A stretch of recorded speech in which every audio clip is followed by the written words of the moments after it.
Lietuvos verslo forumas – tai metinis susitikimas su senais draugais.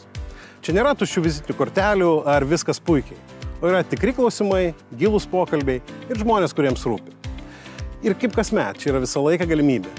Vieną dieną metuose sustoti, pažiūrėti į save, pažiūrėti vienas į kitą ir kaip visada į tai, kur link eina.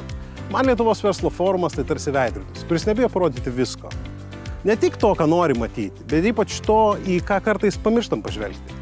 Veidrodis, kuriame atsispindi ne rožinė iliuzija, bet mūsų klausimai, mūsų rūpesčiai ir mūsų ambicijos. Ir šiemet tas veidrodis dar svarbesnis, nes pasaulis greitai keičiasi. Ekonomika kinta, kainos juda, vartotojų nuotaikos šokinėja, politika vis garsesnė, geopolitinės rizikos vis arčiau mūsų kiemo ir viso to fone reikia drąsos pažvelgti savo ir vienas kitam į akis. Todėl ir kalbėsim plačiai, bet giliai.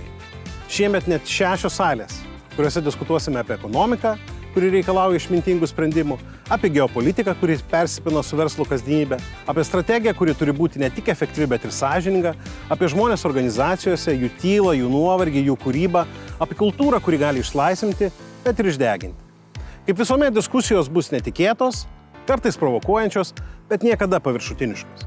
Nes čia susirenka tie, kurie nori kalbėtis ne dėl garso, bet dėl prasmės.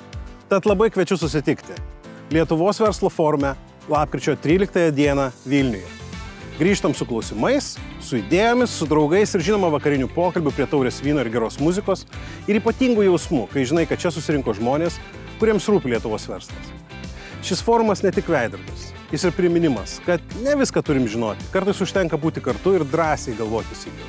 Iki pasimatymo, bičiuliai, lapkričio 13.